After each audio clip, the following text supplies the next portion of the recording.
Ribaanite guddaate araba fada namu araba fada namu kota araba fada namu araba fada namu kota araba fada namu.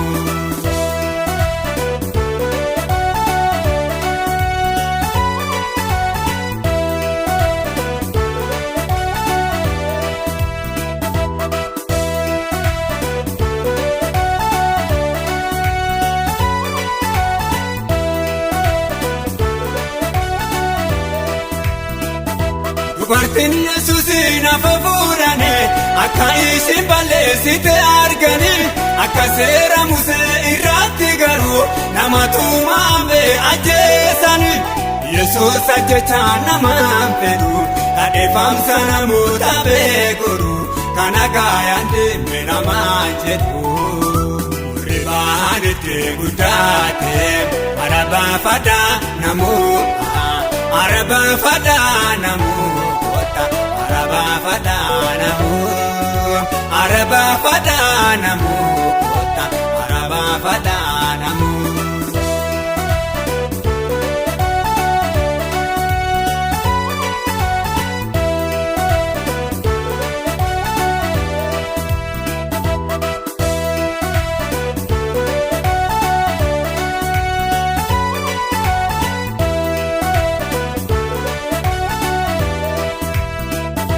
Dubartiin warra Samaariyaa dhufte bishaan waraabachuuf ubbabaadhatte Yesuus bishaan na obaasi jedhe akkamitti bishaan na kaarate udu'aana beete silaate bishaan bara bara si kenneete inni butu lubboote teenate.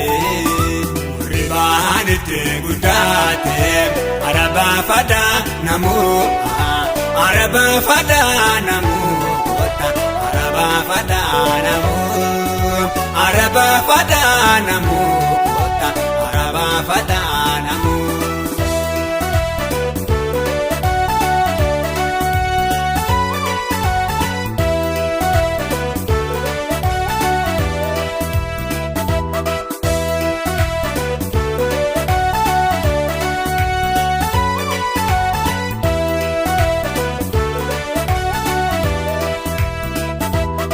Goofta Yesuus jiru argate akka bara bara isaan gammade warri waaqa hin qabne ibidda eeggata akka bara bara ima gubata adda kuuta lakkaa'e seenaa ba'a lafa irraa harabaafana gammada utaala isa farfana. Ribaanite guddaate araba fada namu araba fada namu araba fada namu araba fada namu kota araba fada namu.